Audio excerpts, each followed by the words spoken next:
Bismillah, alhamdulillah, wassalatu wassalamu ala rasulillah, amma ba'du. Bismillahirrahmanirrahim. Nawaitu ta'alluma wa ta'lim wa nafa'a wal intifa' wal mudhakarata wa tadhkir wal ifadata wal istifadah wal hasa ala tamassuki bi kitabillah wa sunnati rasulillah sallallahu alaihi wasallam wa du'a ila al-huda wa dalala ala al-khair bi wajillah wa mardatihi wa qurbi wa thawabi, amin. Bismillahirrahmanirrahim. Qala Sidi al-Imam Abdul Wahab Asy-Sya'rani rahimahullahu ta'ala wa nafa'ana bihi wa bi'ulumihi wa ulumi sa'iri salihina fid dharaini, amin. Fi kitabi al-minahis saniyah ala al-wasiyah al-matbuliyah ila anqal wa dzakara al-muhaqqiqun. Alhamdulillah, kemarin beliau Syekh Abu Ishaq Ibrahim Al-Madbuli telah menjelaskan tentang alaika ayyuhal akh bil istiqamati fid taubah. Hendaknya kita istiqomah dalam melakukan taubat, terus menerus bertaubat dan kebaikannya dijaga. Bahkan dijelaskan juga taubat di situ ada dua, ada taubat bagi para pemula, taubat dari perkara makruh, perkara haram terutama, perkara syubhat, perkara haram, perkara makruh, perkara yang khilaful aula, kita lakukan yang terbaik. Dan juga ada yang tertinggi, kelas lebih tinggi, dan yang tertinggi yaitu bertaubat dari meninggalkan musyahadah. Ketika merasa tidak dipantau oleh Allah, ketika merasa tidak ingat sama Allah, maka ini harus ditaubati. Walaupun sekejap, kita harus selalu ingat kepada Allah SWT. Jangan sampai ada sedikit pun waktu yang tidak ingat sama Allah. Wa dzakara lan nutur sabal muhaqqiqun bir ulama kang ahli tahqiq, ahli nyataaken perkara yang beliau itu tentang keilmuannya itu sangat detail. Ayatnya beliau tahu, hadisnya beliau tahu, dalil akalnya beliau tahu, risetnya benar-benar matang. Min ahli tariqi, saking ahli ngambah peparek datang Allah. Annaman sak temene wong nadima kang ketun sapa man ala dzanbi, ketun ala dzanbi ing atas itu sane man. Wa tarafa lan ngaku sapa man bihi kelawan dzanbihi faqad sahhat, monggo teman-teman sah, teman-teman bener apa taubatuhu, taubat iman. Para ulama ahli tahqiq, ahli meneliti dalam masalah jalan menuju Allah, beliau menyatakan bahwasanya barang siapa menyesali dosanya dan mengakui dosanya sudah cukup, maka telah sah taubatnya. Kenapa demikian? Beliau juga memberikan argumen beliau, alasannya li'anna Allah, karena saat temani Allah ta'ala halimawlur Allah lam yakussa, iku orang nyeritakan sapa Allah alaina, orang nyeritakan alaina ing atase kita dalam masalah napa fi taubati abina, ing dalam taubati bapak kita as-sayyidi kang dadi tuan Adam rupane Nabi Adam, alaihi iku muga tetep ing atase Adam, Nabi Adam abina as-salatu utawi tambah rahmat dan wassalamu lan keselamatan. Allah juga tidak menceritakan kepada kita tentang taubatnya Nabi Adam illal i'tirafa, kecuali kepada illal i'tirafa, kecoba ngaku salah, wan nadamalan ing ketun, ngaku ketun pun cukup. Itu yang ada diceritakan Allah dalam Al-Quran. Falau kana mongko lamun ono sama ing dalam kono panggonan dalam kisahnya Nabi Adam apa amrun perkara zaitun kang nambahi lakosso yakti nyeritakno sapa Allah hu ing amrun zaitun, nyeritakno marang sapa alaina ing atas kita. Andai kata ada hal lain yang dilakukan oleh Nabi Adam untuk diterima taubatnya, niscaya akan diceritakan. Ternyata tidak ada. Yang ada dalam cerita taubatnya Nabi Adam yang diceritakan oleh Allah hanyalah pengakuan dan penyesalan saja. Tidak ada cerita lebih. Nah, berarti ini sudah dianggap cukup. Kalau memang ada cerita lebih, kalau memang ada syarat lain, pasti akan diceritakan oleh Allah dalam cerita Nabi Adam. Wa qaulul ulama anna min syuruti taubati al-iqla. Wa qaulul ulama utawi dawuhne para ulama anna min syuruti taubati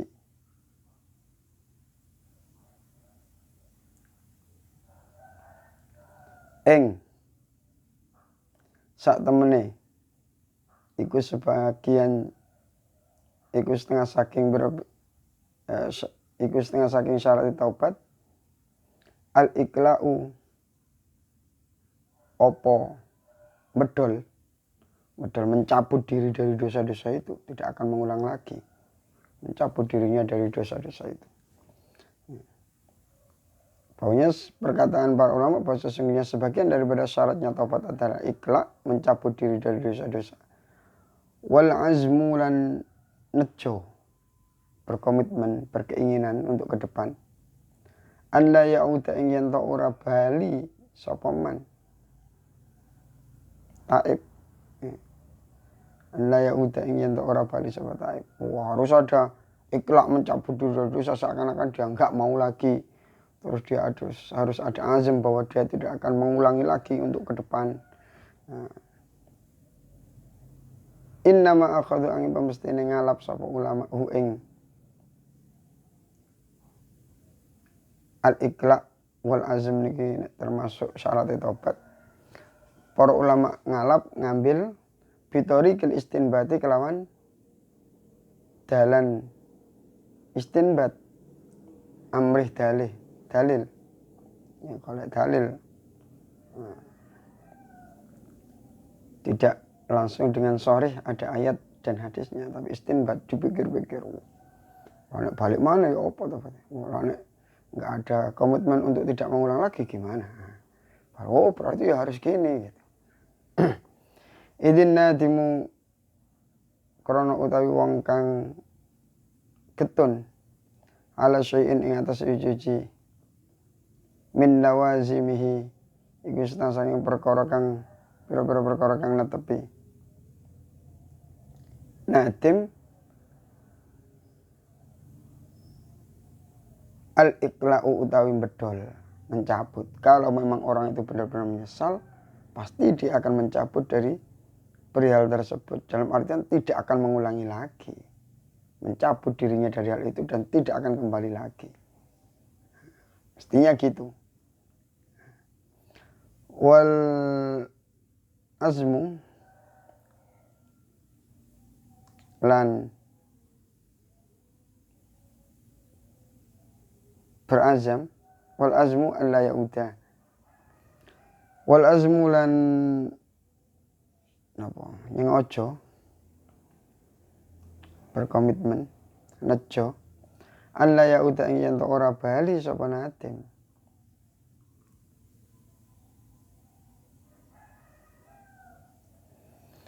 Wa maklumun lan iku wis kinawruhan, wis dikawruhi anna bitaubati sak temene utawi kelawan taubat tufaru iku disepuro apa hukukullah pira-pira hak-hak Allah ta'ala halim asab Allah wa dzulmul abdilan oleh dzalimi kawula li nafsi marang awak dhewe abad birtikabil ma'asi sebab oleh dosa mau birtikabil ma'asi sebab numpaki dosa atau melakoni dosa, nerjang dosa. Dan sudah diketahui bahwasanya dengan bertaubat maka hak-hak Allah akan dimaafkan. Hak-hak Allah akan dimaafkan. Dan kezaliman seorang hamba atas dirinya sama tidak sholat. Tidak sholat itu kan berarti dia tidak melakukan kewajibannya. Orang tidak sholat itu sama dengan menzalimi dirinya. Orang tidak sholat sama dengan menzalimi dirinya. Dia tidak sholat. Orang kalau tidak sholat, maka ancamannya masuk neraka. Berarti orang tidak sholat sama dengan memasukkan dirinya ke dalam neraka. Orang tidak sholat sama dengan memasukkan dirinya ke dalam neraka. Ada barang haram, makanan haram, hasil curian, hasil korupsi, dan lain sebagainya. Terus dia makan. Ya sama dengan memasukkan bara api ke dalam dirinya. Berarti menzalimi dirinya. Makanya dalam qawaidnya Izzuddin bin Abdussalam disebutkan bahwasanya yang dinamakan nikmat, perkara yang benar-benar nikmat itu adalah apabila kita nikmati, terasa nikmat, dan nanti di akhirat tidak ada tuntutannya. Jadi kalau ketika kita nikmati sekarang rasanya enak, tapi ternyata di akhirat ada tuntutannya, berarti bukan benar-benar nikmat. Seperti zina, seperti makan hasil curian, pakaian hasil korupsi. Ini tidak benar-benar nikmat. Kelihatannya nikmat, fata morgana itu. Kelihatannya nikmat, tapi justru itu lebih menyakitkan. Karena apa? Siksanya di akhirat itu lebih berat. Makanya orang yang sayang pada dirinya, itu orang yang melakukan segala perintah Allah, menjauhi segala larangan Allah. Dia akan merasakan kenikmatan di dunia. Nah, kalau melakukan persetubuhan melalui nikah, rasanya juga nikmat, berpahala. Ya. Terus kalau mau sholat, dia akan mendapatkan pahala, tubuhnya juga sehat. Itu dari segi poin di dunia, tubuhnya sehat. Dia akan bertambah sabar, bisa bersyukur, doanya terkabulkan. Di akhirat juga ini benar-benar nikmat. Makan makanan halal, bisa buat ibadah, rasanya nikmat, tubuhnya sehat. Nanti di akhirat juga dapatkan pahala. Ini yang benar-benar nikmat. Jadi perkara itu ketika dirasakan di dunia ini nikmat, tapi ternyata perkara itu dosa, maka tidak dinamakan nikmat secara hakiki. Nikmat secara hakiki adalah ketika di dunia itu dirasakan nikmat, halal, dan di akhirat tidak ada tuntutan untuk di neraka. Duna syirki, ora kok syirik, atau sakliyane syirik. Billahi menyekutukan, billahi kelawan Allah Ta'ala halimah subhanallah. Kalau menyekutukan Allah, wah tidak bisa diampuni, dosa besar. Akbarul kabair, paling besar-besarnya dosa besar adalah menyekutukan Allah. Lalu kenapa? Itu termasuk dosa besar. Paling besar dan tidak diampuni oleh Allah. Karena gini ya, kejahatan yang paling besar itu orang ketika tidak mengakui Tuhan sebagai Tuhan. Tidak mengakui Allah sebagai Tuhan. Itu dosa yang paling besar. Kejahatan yang paling besar adalah ketika tidak mengakui Allah sebagai Tuhan. Allah itu sudah sangat baik. Kita tidak ada, kita diciptakan. Kemudian diberi nikmat. Dengan diciptakan itu kita bisa merasakan semua nikmat. Ini sudah kebaikan yang sangat-sangat baik. Tanpa diciptakan oleh Allah, kita tidak akan bisa merasakan semuanya. Loh, kok Allah tidak diakui sebagai Tuhan? Ini tidak menganggap pada pemberian Tuhan. Tidak menganggap ketuhanan Allah. Ini kejahatan yang paling jahat. Makanya tidak diampuni oleh Allah. Ya, tapi ya tetap harus segera taubat juga, harus segera kembali kepada agama Islam. Sama dia murtad harus segera kembali, fauran, seketika. Wa in kana huwa yarju ila dzulmin nafsi aidan. Wa in kana sanajan ono apa huwa syirik menyekutukan Allah. Yarji iku bali apa syirik billah menyekutukan Allah.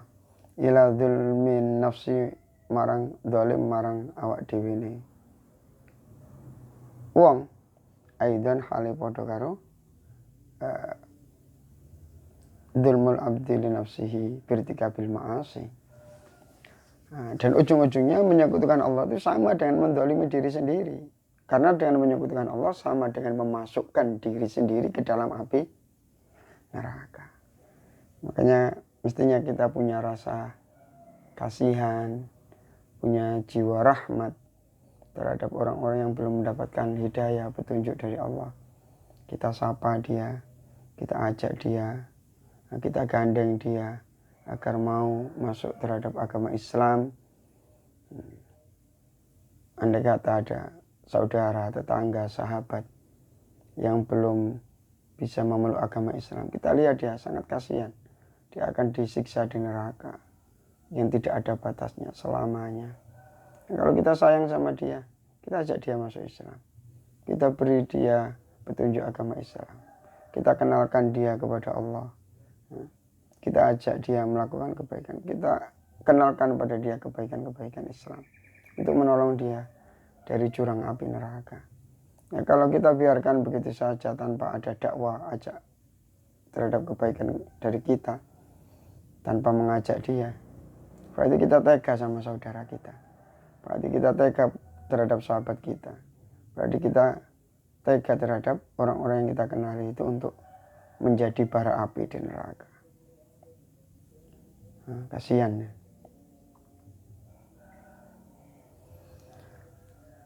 Waduna hukukil khalqi lan sakliyane pira-pira hake makhluk kawula min malin saking bondo wa irdin lan harga diri. Nah, kalau berhubungan dengan harta orang lain tidak cukup dengan penyesalan saja, harus dengan disertai dengan pengembalian barang tersebut. Barangnya dikembalikan. Kalau uang 10 juta kembalikan uang 10 juta, termasuk hutang. Hutang itu jangan dianggap milik kita. Hutang itu harus dibayar. Jangan dianggap kalau sudah hutang terus, wah milik saya ini. Perampokan itu namanya kalau hutang tidak mau bayar itu. Kadang orang nagih itu, orang nagih hutang itu sampai malu. Seperti orang meminta-minta, padahal uangnya sendiri. Nah. Terkadang hutang buat beli mobil, buat ini, buat ini, buat ini. Itu akan menjadi beban nanti di akhirat.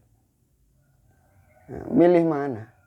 Kita kembalikan di dunia atau nanti diambil di akhirat dari pahala-pahala kita. Mending kita kembalikan di dunia. Ketika punya uang, ya, bisa untuk bayar, kita bayar hutang.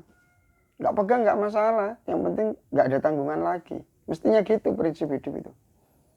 Ya. Yang penting nggak ada tanggungan sama orang, nggak kekatutan apa harta orang, walaupun sedikit kita kembalikan. Daripada nanti dituntut di akhirat. Dari mana kita bayar? Di akhirat sudah tidak bisa kerja. Kalau dunia oke lah, uang sekarang habis untuk bayar hutang. Nanti cari lagi, dapat lagi, buat bayar lagi. Sebagian untuk makan, untuk minum, untuk kebutuhan rumah tangga. Ada lebihnya, bayar lagi. Sampai lunas. Sehingga di akhirat itu tidak ada tuntutan. Andai kata kita punya hutang 10 juta. Ya, punya hutang 10 juta, terus mati, nggak kebayar. Terus diambilkan dari sedekah kita. Kapan kita pernah bisa sedekah sampai 10 juta? Kapan kita bisa sedekah sampai 15 juta, sampai 20 juta, sampai 30 juta? Ke masjid aja bawa uang berapa? Habis. Dikira punya amal jariah di masjid sekian juta, habis semua buat bayar hutangnya itu, ditagih di akhirat. Allahu Akbar. Astagfirullahaladzim. Jadi kalau dalam masalah dosa terhadap orang lain berhubungan dengan hak kepemilikan dan sebagainya, harga diri, harus. Saya kemarin menjelek-jelekan sampean, memfitnah sampean begini, bilang sama orangnya, saya minta maaf, saya kemarin begini. Saya menyesal sekali, mohon maafkan saya. Oh, saya nggak maafkan kamu kalau nggak kamu ngasih uang 1 juta. Ya udah kasih. Salahnya memfitnah orang. Wasayatilan bakal teko opal kalamu dawuh alaihi ma ing atase ikilah almal wa ird. Nanti akan kita bahas juga pembahasan tentang bertobat untuk mengembalikan hak-hak harta dan harga diri orang lain. Ya. Sebenarnya di kitab fikih juga ada berhubungan dengan hutang. Bahkan di situ dijelaskan ketika orang yang tidak mau bayar tapi punya motor. Kalau dalam fikih ya, boleh motornya itu kita jual. Nah, terus katakanlah hutangnya 3 juta, motornya kita jual, laku 5 juta, kita ambil 2 juta, yang 3 juta kita kembalikan. Kalau dalam fikih tidak apa-apa. Kalau sekarang ya bisa diteriaki maling ya. Itu kalau lapor ke persidangan juga, kalau sidang habisnya banyak. Lapor ke polisi juga, apa yang bisa dilakukan polisi? Ya masa orang yang meminjamnya, terus akhirnya ujung-ujungnya apa? Orang enggan untuk memberikan pinjaman. Kalau sudah tidak ada yang bisa memberikan pinjaman, tidak ada yang nolong, mempersulit dirinya sendiri. Akhirnya tidak ada yang bisa meminjami, akhirnya dia lari ke bank. Ke bank bunganya sekian, dia semakin tenggelam, udah hancur. Dan alhamdulillah min. Nah, makanya kalau ada orang baik, kita balas kebaikannya. Kalau ada orang percaya kepada kita, kita jaga kepercayaannya. Tanggal sekian saya kembalikan. Tanggal sekian saya kembalikan. Insya Allah mudah-mudahan, doakan bisa. Gitu.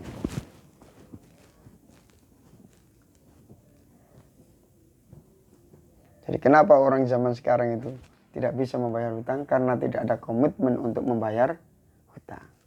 Kalau ada komitmen untuk membayar hutang, pasti lunas semua. Diberikan kekuatan oleh Allah. Wa bada'alan miwiti sab Syekh Ibrahim Al-Madbuli bitaubati kelawan bahas taubat. Nopo kok dibahas pertama kali li anna karena satu menit taubat. Asasun iku dasar, pondasi. Likul lima komin kedua saben-saben makom kedudukan. Ya taroko kang munggah. Ya taroko kang munggah sapa abet.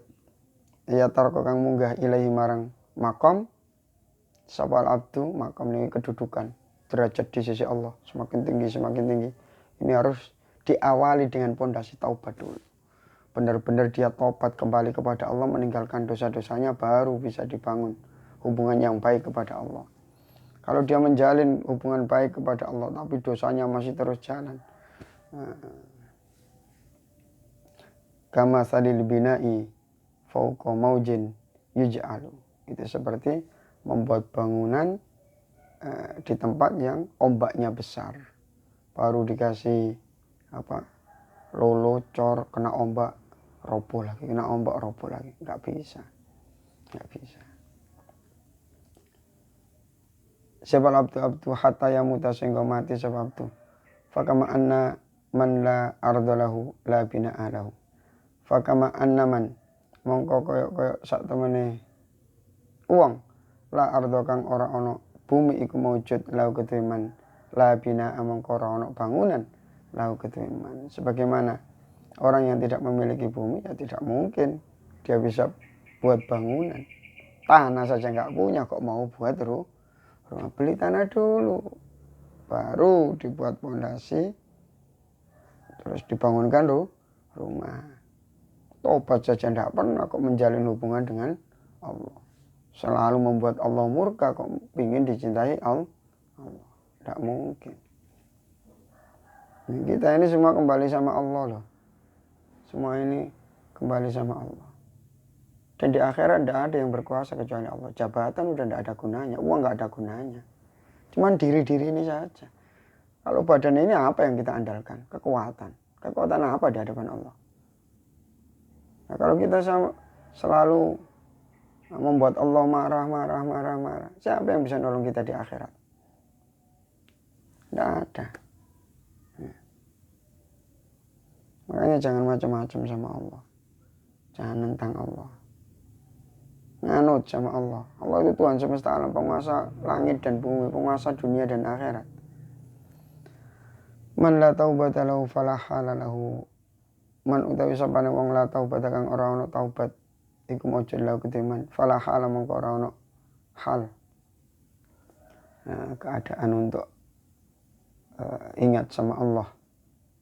Lalu ketiman orang kedudukan di sisi Allah, dia tidak punya posisi di sisi Allah. Wala maqamalan orang kedudukan iku maujud ailahu kedue al-abad.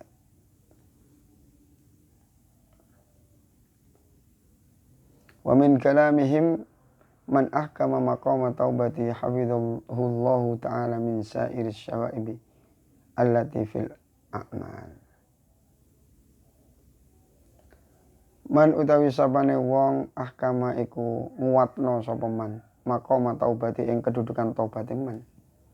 Barang siapa taubatnya dikuati dulu, dikuati taubatnya, dikuati. Pokoknya saya enggak mau lagi sama dosa-dosa. Wis gak wawu karo dosa-dosa, wis tak talak kabeh dosa-dosa. Wis moh. Percuma aku. Ketok enak sediluk tok marang dosane nang akhirat. Disiksa gak leren-leren. Enake sak menit, enake 5 menit. Nang neraka sak lawas-lawas. Wis moh aku, wis moh.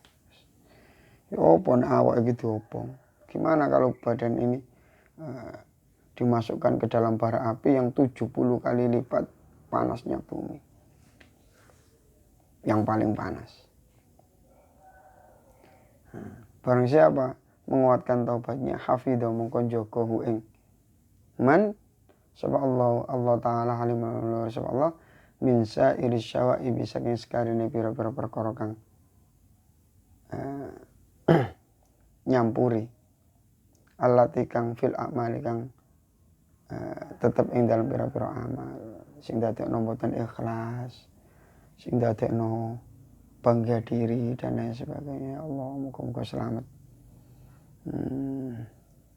Faya mongko utawi tobat iku nadhiru maqami zuhdi iku tondene kedudukane zuhud. Tobat niku setara dengan zuhud. Zuhud fit dunya ing dalam dunia dalam masalah mempercepat hubungan dia kepada Allah, mendekatkan diri kepada Allah. Kalau masih hubbud dunya, gila harta, ya jangan harap untuk mendekatkan diri kepada Allah. Sangat sulit, terhalang oleh rasa cintanya kepada Allah. Dan Allah itu sangat pencemburu. Allah tidak mau dinomorduakan. Allah selalu nomor 1. Nah, jangan sampai hubbud dunya, cinta harta ini nomor 1, mengalahkan cinta kepada Allah. Allah sangat cemburu, gak suka itu. Ya fadu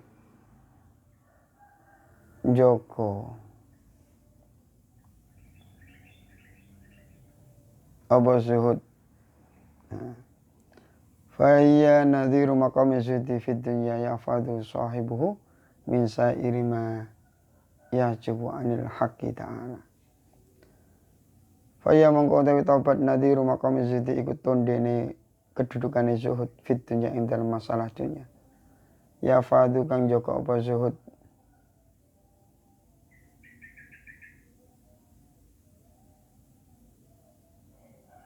ya fadu kang joko ing zuhud sapa sahibu wong kang duweni zuhud min sairi ma saking sekarine perkara ya jubu kang ngalang-alangi apa ma anil haqqi saking Allah Subhanahu wa taala. Ya, dia mau cinta sama Allah gimana terhalang dengan cinta duniawi. Dia mau memperjuangkan agama Allah gimana dia masih memperjuangkan kekayaannya. Ya, bekerja yang giat untuk Allah SWT. Jadi kita gerak untuk Allah, kita diam untuk Allah, semuanya untuk Allah. Wallahu a'lam bishawab. Ihdinas siratal mustaqim. Assalamualaikum warahmatullahi wabarakatuh.